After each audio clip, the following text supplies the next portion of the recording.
This is Dr.Nikki Zeigler. I am back with another fall, the Herpreneuer virtual book tour.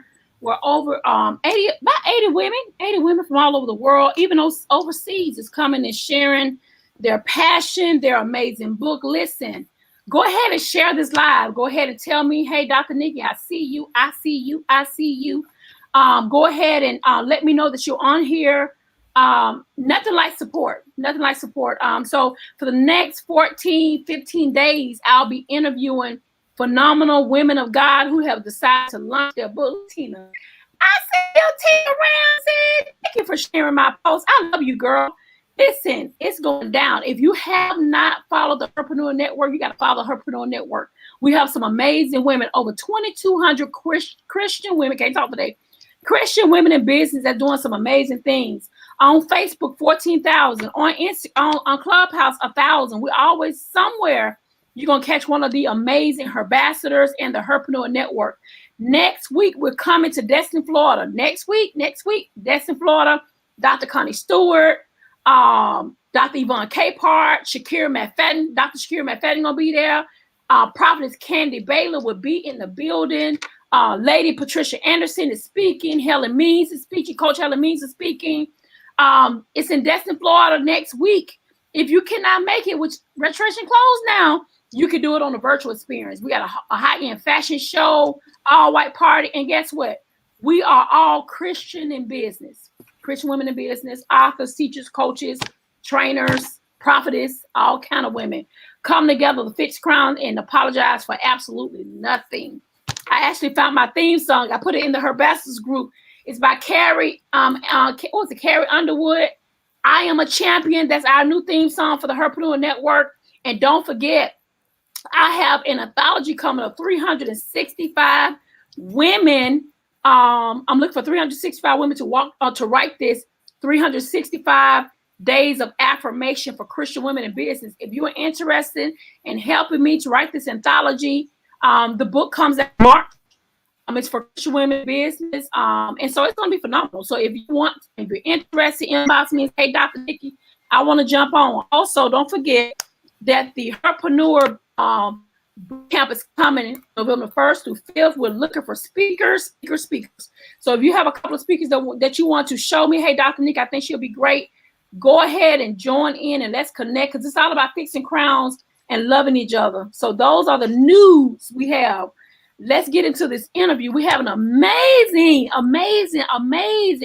Southern Belle. She's a Southern Belle just like me. And y'all know we country with it.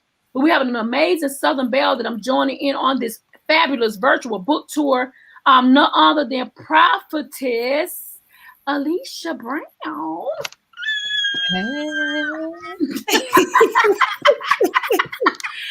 Tell the people who you are. I love your outfit. It's so cute. Thank you. Hello, everybody. A lot of people know I am Prophet Aleshia Brown, also known as the Metamorphosis Purpose Coach.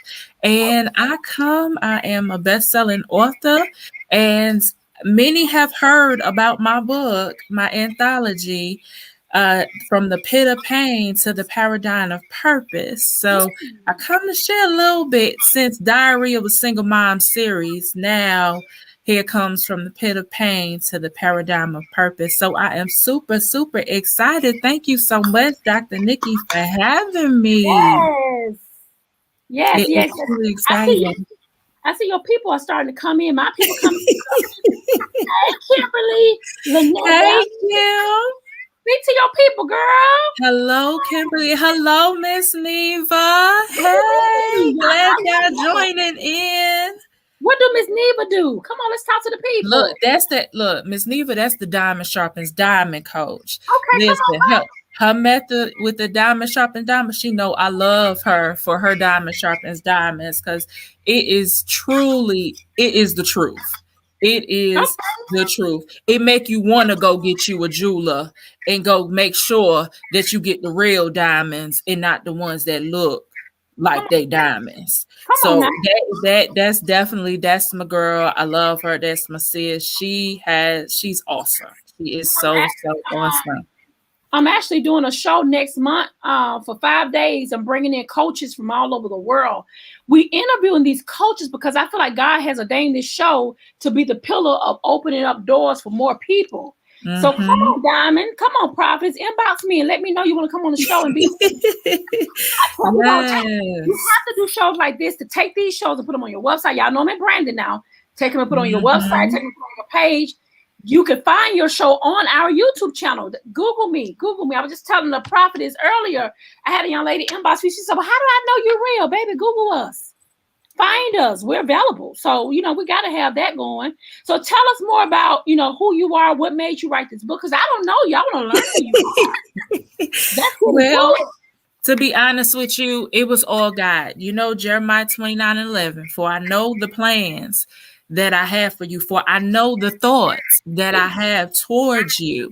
And that's for us to prosper. So honestly, the writing journey started when I was a single mom. Okay. And I used to always love to journal. That was my way of expressing myself on paper because I felt like I couldn't express myself to people. Hello, Miss Carlina. I couldn't express myself to people because they didn't understand me. They didn't understand where I came from. I'm a unique individual, so it was frustrating. So I began writing as a therapy. It started as therapy for me, and it still is. So moving forward, God told me one day, He said, "You're going to be an author." And I said, "Who's going to be an author?" Hmm. And He said, "You're going to be an author, and you're going to be a best-selling author, and you're going to share your story with not just the world, but with nations." Hmm. And I said, "Okay." And before you knew it, by the time I got done with my journaling, He said, "Now I want you to type it up." Not realizing that He was setting me up to become an author. My God. Isn't that And something? from that point, He elevated and He said to me, He said, "You're my scribal writer. You're not just a prophet where I use you as my mouthpiece where you speak the messages and you give the words, but also I need you to do it on paper as well." So Hmm. then that's when He began to teach me how to scribal write and how to prophetically write and apply the messages that He wanted His people to read. So Hmm. that's where my writing began, and it expanded to the point where now I teach. I have Kingdom Writing University where I teach people how and what it means to be a prophetic writer, what it means to scribal write. And I use Moses as the example because when He told Moses to go to the top of the mountain and bring his tablet and his pen because He was giving him some information that he needed to tell the people on how to live their life the way God wanted them to live their life. And when He wrote out those 10 commandments and when God was done, He went down in what we call nowadays publishing. He Hmm. went down and spoke out the message that God gave him on the tablet, which is what we call now publishing. So Always. when we publish our book, when you're a scribal writer, you're now giving your message to everyone, and everyone that picks it up and reads it gets the instructions, gets the inspiration, gets the motivation, gets the hope, the faith, whatever might be lost. So there's different levels of being a scribal writer. God will use you to give instruction. God will use you to give back hope. God will use you to give somebody else inspiration that might be going through what you wrote about. Your story is a message for somebody else, is a testimony and a testament for somebody else. So what greater way, especially for those that love to read. And nowadays, reading, you can do it audio, Hmm. you can do it ebook, Mm-hmm. or you can get the hard copy. So they made it so easy for books that Mm. you don't necessarily have to get the hard copy. You can get the audio or the ebook. And the ebook, sometimes can go on sale for 99 cents. Sometimes they give the ebooks away for free on Kindle, on Amazon, and platforms like that. So it was really exciting because when you're a scribal writer, that's just saying I'm sitting still the same way Moses sat still, and I'm allowing God to be my ink pen. So as I'm writing, I am flowing on paper as God is flowing through me to relay the message to his people. Oh my God. So Well, that's how my journey woman began. of God, you better break that thing down and write the vision, make it plain for us so we can understand the Yes. assignment that God has given us. I love it. Come on, Aleshia, where you been? I don't know who you are. To connect, make this thing rock.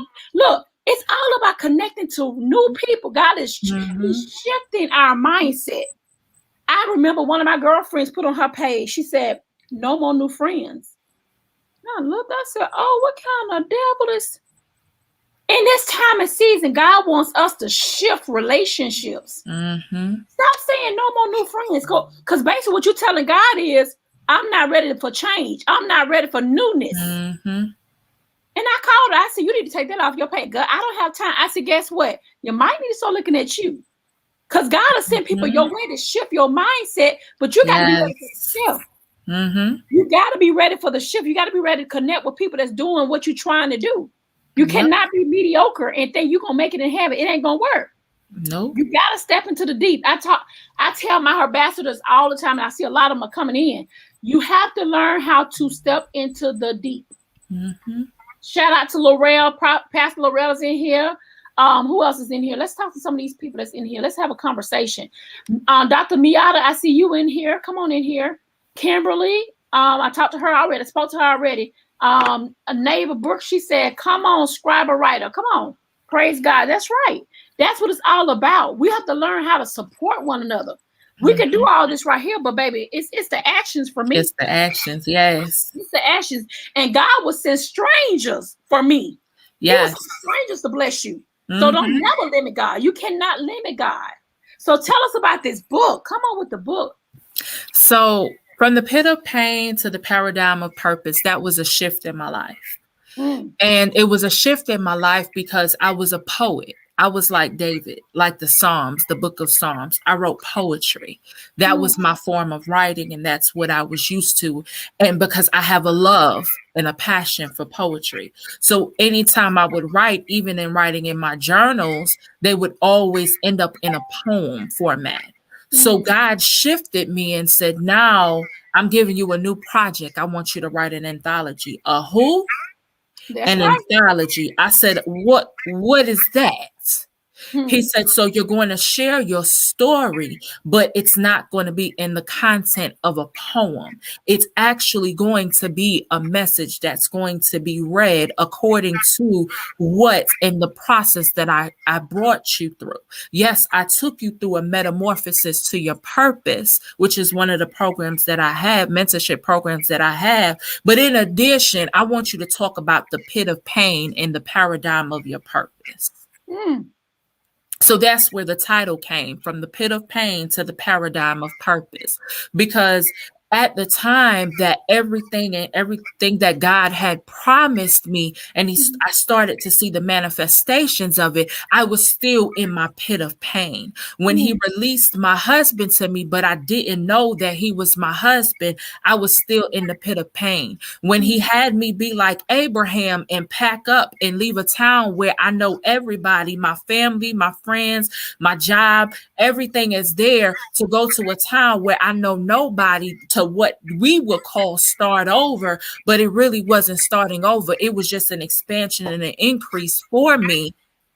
I was still in my pit of pain, but I had to trust God. And what happened was he pulled me out of that pit of pain and he planted me on the path of the paradigm of my purpose. Because as soon as I got to this town, my life began to unfold. My purpose began to make sense.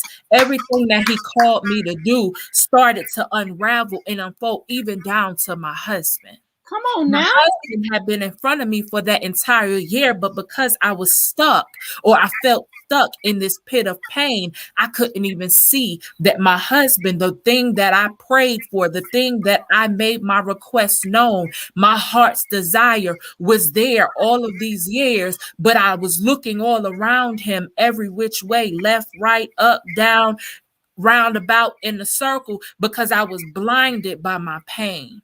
But there was purpose in my pain, because my pain is what gave me my story and also gave me the voice of hope that I have for other people, and able to be in the position to be the voice to the voiceless, and to be able to be that advocate for those that feel like my voice is worthless. My voice is not important. What I have to say doesn't matter. Oh, nobody want to hear about my story. Yes, somebody does need to hear about your story, because your story will help somebody else that might be thinking about, I'm going to commit suicide. That might be thinking about, oh, I'm throwing in the towel, giving up. Oh, it doesn't matter what happens to my life from this day forward. It don't matter. It just don't matter. Yes, it does matter. Yes, you are enough. Yes, you are worthy. Yes, you have worth. Yes, you do have value. But here's the thing. The caveat of it is painful. Mm.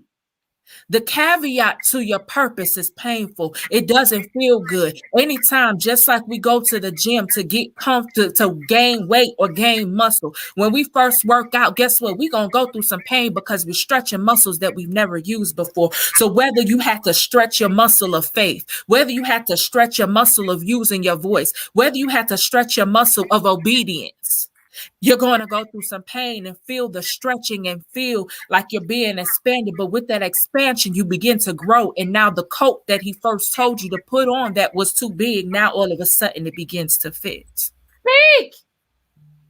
So God took me from my pit of pain and said, come on, daughter, now I'm going to plant you in your land of milk and honey. Here is where you will begin to see your promises and everything that I promised you. I needed to make sure that you were settled first and you were ready. That was the key. You were ready to receive everything that I had for you, because if he gave it to me while I was in my pit of pain, I would have destroyed it. And I would have damaged it, and I would have had to go through the process all over again. So sometimes when we ask God for our heart's desires, we have to wait on God to release it to us when we're ready. We think we're ready, but we're really not. So when I desire to be a wife, at first I wanted to be a wife, but God said, you're more than a wife. You're a kingdom wife. There's a difference. So when I desire to be somebody's wife, God said, no, I'm going to prepare you. I'm going to do you an even better one and prepare you to be a kingdom wife for my kingdom. So in that preparation process, I had to wait. This is why, again, my husband was blinded. I was blinded and did not see that he was my husband, because I was not ready to be the wife that I needed to be to him, which was that kingdom wife. Not only speaking his love language, but also speaking the language of purpose, speaking into his purpose. So I had to learn all of these things along the way. And God began to show me the Diary of a Single Mom series. That's my journey. And from the pit of pain just gives the conclusion.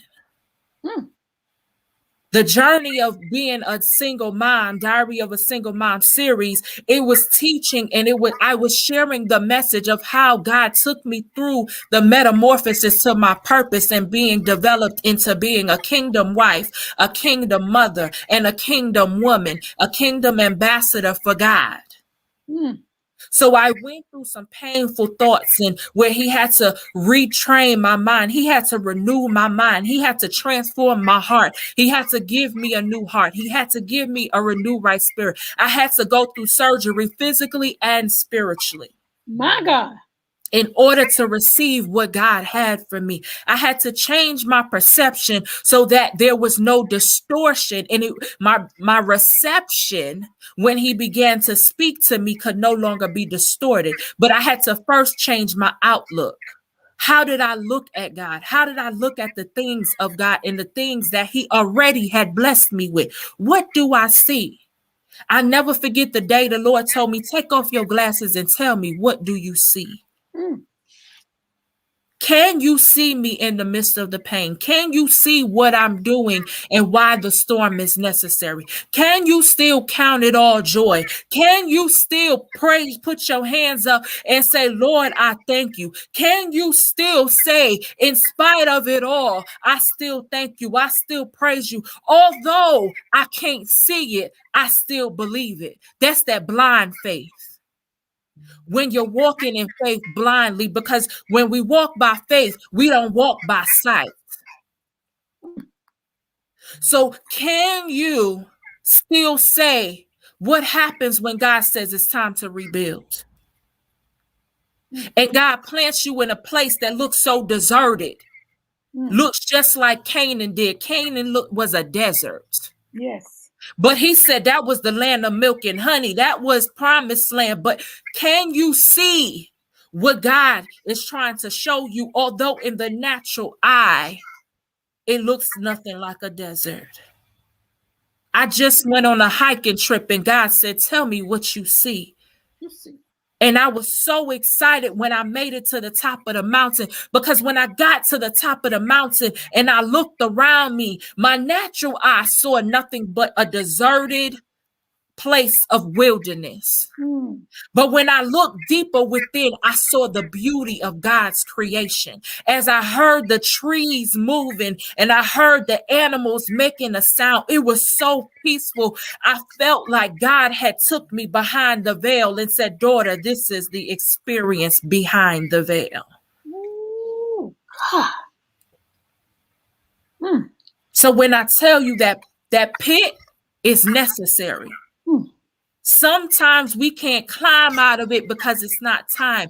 The best place to be is in that place of darkness where it seems like everything is hovering, because guess what? The same way when a seed is planted, it's buried in the dirt first and then it begins to sprout out and grow. But it must be watered and nurtured and taken care of first. So can you make room for God to have you to grow and sprout out of the dirt and sprout out of that darkness and pull you out of that pit that you might be in? Can you still see God in the midst of the pain? So you talked about being a kingdom wife. Yes, ma'am. Kingdom wife. That's powerful. And I have a lot of wives on the show now. Are you a kingdom wife? Because there's a difference. There is. There's a difference. There's a difference. My God. My God. And it's so important to be equally yoked to that man. And to learn that. My first husband was a mess.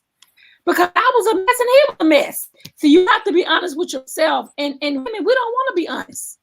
We want to point fingers on what he did. But what did you do? She said she wasn't ready. Because God had to fix her, shape her, mold her. Hashtag kingdom wife. If you know you are a kingdom wife, I want to hear you put on here, hashtag kingdom wife. And if you can't write down hashtag kingdom wife, that means we got some regrouping to do. Are you kingdom minded? I had to learn that, prophet, with my husband. This husband that married mine, the husband God gave me. Look bad, my husband. I had to learn that because when we get married, some people marry for all kind of reasons. I married my husband because I knew we was destiny partners. We knew we had love, we had ministry to do. We know we had it. Like we knew that. And the struggle was real. It was real. It was real. The struggle was real with me. Because I'm so used to doing what I wanted to do. And my husband told me, he said, listen, either I'm going to lead or you going to lead. If I lead, we're going to be okay. But if you lead, we ain't going to be okay.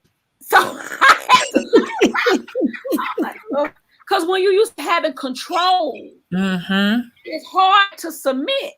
Come on, somebody today. Yes. When God send you who he has designed for you, I ain't trying to be funny. It comes so natural. It does. It does. And here's the thing about that. It does. It does. The thing is, so I'm gonna add a little bit to that because kingdom wife and wife, I'm gonna help y'all. That's Because what I we know some are asking, what is the difference? What is the difference? Wife, kingdom wife? I mean, there's just one word added in front of the other. What's the difference? A wife will marry preference. A kingdom wife is going to marry purpose mm, and into her purpose. A wife is just like, oh, I'm just the trophy. I got the title. I's married now. A kingdom wife is I'm going to pray. I'm going to speak into his purpose. I'm going to align myself. And here is how it starts. mm, In your singleness, that three-stranded cord is you, yourself, and God. So mm, can you be submissive to God? Because if you can be submissive to God, that means you can be submissive to your husband. But if mm, you're not submissive to God and have the willingness to surrender to God, and your three-stranded cord is a little wiggly and loose, and you're missing the middle piece, it's just you and yourself, but where is God? God is the centerpiece of it all, and is what's going to connect yourself and you together and make it one. that's it. So That's you it. have to build yourself. And My, in preparation, while you're gleaming in the field, being about your father's business, I like to call him my daddy. mm, While we are being about our daddy's business, guess what? Your husband sitting back and he looking. Wait. Oh, let me check. Okay, I want to know about that one. She's shining a little bright, extra bright. Let me see what she is about. And even in that case, when they do come along, God is a jealous God. God got to know that even after I release the husband, will I still be first in your life? Or are you going to put your husband before me? ooh, So can you still be? Because the thing about it, the man that God has for you is mm, going to be so in sync with you and your purpose and where God is taking you. Y'all going to do it together. Y'all going to build the empire of purpose together. So your purpose plus his purpose equals a double purpose that now has expanded to the point where you become a power couple. ooh, Powered by God. So those that are in the waiting room, those that like Miss Kimberly like to say, she's on here. She's the waiting teacher. She got this the waiting room. Those that are in the waiting room, listen. Allow God to work on you. Don't be no pay. Listen, this is my third go round, and I'm willing to be transparent about that. I've married twice. Why? Because I was marrying for all the wrong reasons. I just knew I wanted the title, but it ain't about the title. baby. What is it? When I got to the place where my mindset was changed, and I said, you know what, God, I'm tired of the roller coasters and going in circles over and over and trying, looking for love in all the wrong places. Mm, Why? Because I did not know who I was. ooh, I didn't know what my purpose was. So how can I marry purpose when I don't even know my own purpose? So was I really marrying purpose, or was I just getting married just because it was something to do? mm. Come on, purpose.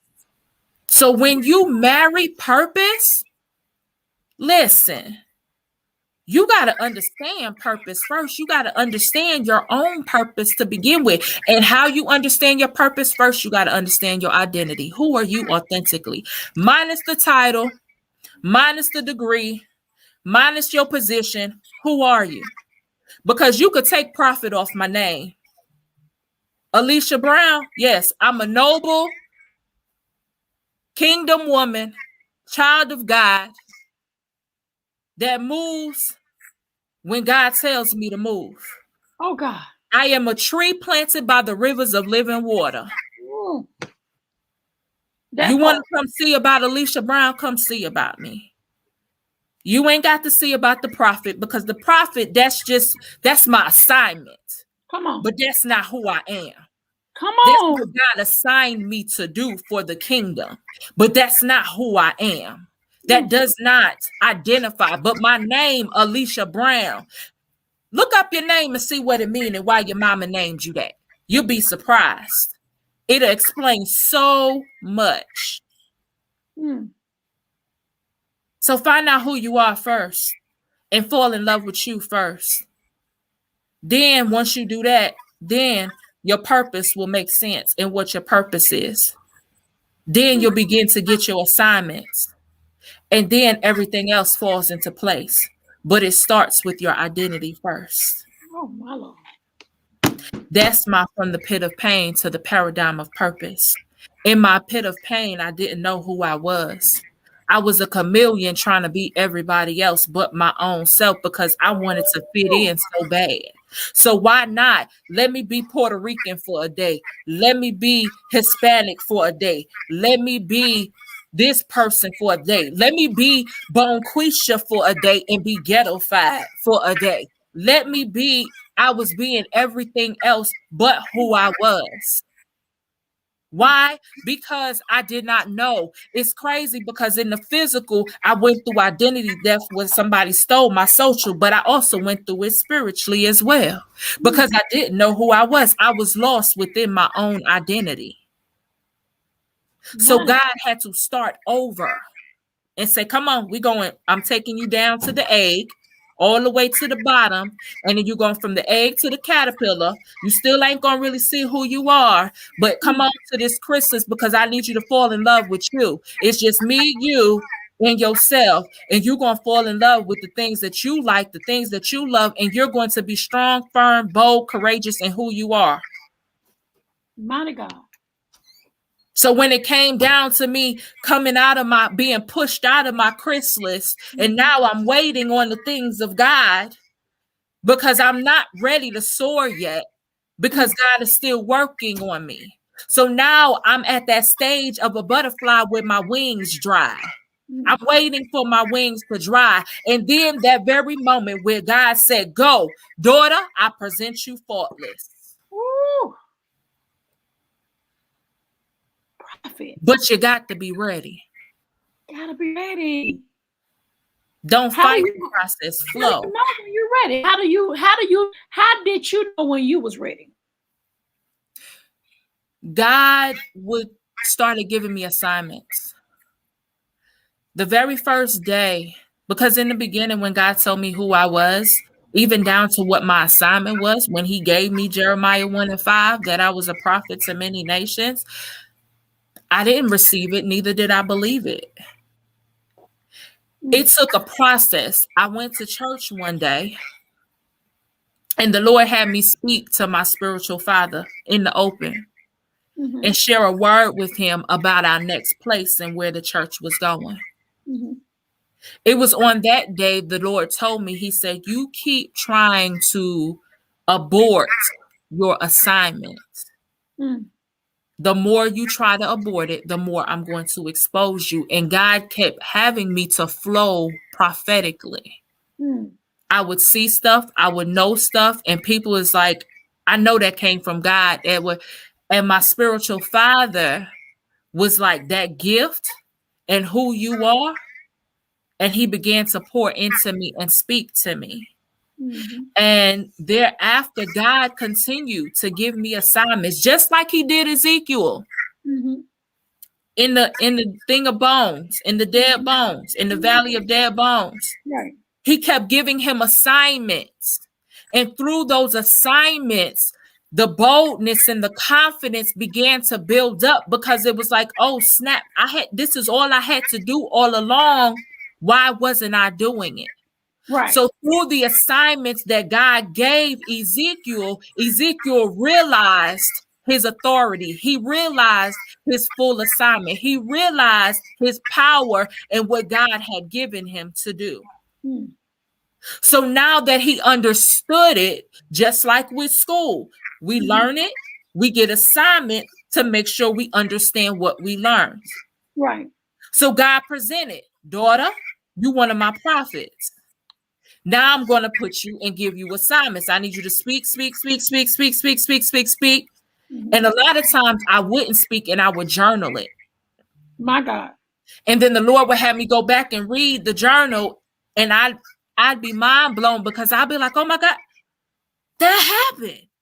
Oh my God, that happened. And the more it started happening, the more my confidence began to build up, and the more I began to trust it and trust what God had put in me and what he was calling me to do and calling me to be. Right. Oh, it took a process. I ain't going to act like it was overnight now. It took some years. It wasn't no 6 months, 2 weeks, 3 weeks. No, it took some years. And I'm going to tell y'all something. Once you find out who you are in God and your main assignment in God, oh, it don't stop there. Your metamorphosis does not stop there, because every time that you go deeper in God, every time God elevates you to a higher dimension and to a new place, guess what? Your metamorphosis starts over because it's a new place. Jesus. And that's what I'm experiencing right now. I done went from the pit of pain. Now I'm operating in my purpose, and I'm living the life of the promises God has in my life, and things are manifesting. However, now God had me somewhere else. And now I'm at the very beginning again. I'm going through my metamorphosis process again, because this place that he has me in is totally new. And it's uncomfortable because it's stuff that I've been fighting with that I'm like, no, I don't want to do that. But God is like, obedience is better than sacrifice. Ooh, I just said that, God. You better know what to say. I just literally just told my herbacers that, like, God will send people. Let me tell you something, man. You are my confirmation on today. You my first interview. Wow. Out of 80 people I'm interviewing the next 2, 3, 4 weeks. And you have set the tone for this daggone tour. I gotta bring you back on my show. And I look at on my personal page, all these comments, they going in, y'all. Y'all going. I see y'all. You got two other people about to inbox you for interviews. Tiffany Nicole has on radio, so she wants you to come on her show. Okay. And Chantel, hey Chantel from Memphis, she wants you on her show in Memphis. Come on, international speaker. Wow, come on. Look, God opened doors, and I'm the kind of person I don't mind sharing. So, Aleshia, tell them how they can find you. Yes, you can find me. I am on Facebook. My name on Facebook is Aleshia Brown. I'm also on Clubhouse as well. I have a club on Clubhouse called Prospering Purpose Academy. You can also find me on Instagram at Aleshia.Brown, or you can also send me an email at Aleshia.Brown@empower, EMPOWER, me, movement.com, or you can go to the website empowermemovement.com as well. And then I have a text line too, which is 864-507-5. I don't use it that much, so y'all forgive me. 5883. Just put your number at the bottom of the comments when we finish up, and then they'll just see it on there. Around the time I'm gonna do that, because I don't use it that much. I don't know what I remember it one day, and then another day I don't remember it. But yeah, that is right. It's 864-507-5883. I got it. Yay. But yes, so you can text me on that line as well. And let's connect. Look, it's time to get the word out, and it's definitely time to be obedient. And if you would like to purchase a copy of my book, if you would like an autographed copy, here is the book right here. It is From the Pit of Pain to the Paradigm of Purpose. It is an anthology. Now, it's a collaboration book. That's another thing. The Lord, I did my first collaboration with co-authors.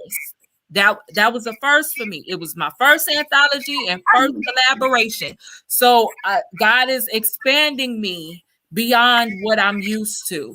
So I really enjoyed it. Their stories are phenomenal. You definitely do not want. Listen, this is a good if you want them to come on, we can interview them on the show. You know, a couple of slots. I will definitely let them know. Those who are authors and watching my show, if you got your own book, inbox me on Dr. Nikki Zeigler, the Nikki, or Dr. Nikki. Either way, one of us are gonna reach out and touch you. and say, come on in. We'll see your link and you can book what day you got. You're free. Also, don't forget, I wrote a planner. Let me tell them about this planner. Hold on, y'all. No, look, help me. I got a planner that I have organized for women in business, Christian women in business, called the Ultimate Planner, 90-day business planner for everyday Christian women. And this planner is about 200 some odd pages. We got business prayer in there. We got a Herpreneuer checklist in there. We have an action plan, a successful plan, a Herpreneuer business card layout, competition analysis. We got a photo shoot planner. We got the 90-day affirmations, quarterly goal, monthly goals, weekly goals, daily goals. So if you're interested in getting my planner, guys, I promise you, I am the girly girl, the bling girl, as they say. So I have that. And also I wrote 2 books myself, which is, hey girl, let's get you branded. And I'm all about branding, Coach Aleshia. I mean, Prophet. What's Coach Aleshia to you? I forgot your coach. I'm getting it right, but I always respect Prophet. So, I'm all about protocol. So if you're interested in connecting with me, please connect. Listen, we have a lot of things going on. We got to keep the momentum going in ministry. Yes, definitely. Definitely. We got to keep it going. So I'm just so happy. This is the other book here. The Diary of a Single Mom series. It's 3 books that I combine into one. So this is the other book. If anyone wants to purchase that book as well, autograph copy. What you can do is just go here, put your email address and website where they can go and purchase it from. Put it in the comments so we can have it in case they need to find you. So we can keep the momentum going. You probably get a lot of phone calls off my interviews. My ambassadors, they loving on people. So you probably get some inboxes or saying, hey, join my show. Because I have a couple of people have podcasts I'm connected to. I have a couple of people have their own TV shows. So if they said Dr. Nikki told me to call, then probably more likely I did tell them to call. So just look out for it. Okay. Well connected. And I love sharing information. So we're not afraid of that. So yes, definitely. Definitely. Listen, this was good. On Facebook, so don't forget to accept my friend request. I definitely will. I certainly will. And we definitely will connect after this. And I'll be more than glad to come back as well. It would be my pleasure. All right, guys. Nice meeting you again, Prophet. You take care now. Nice meeting you too.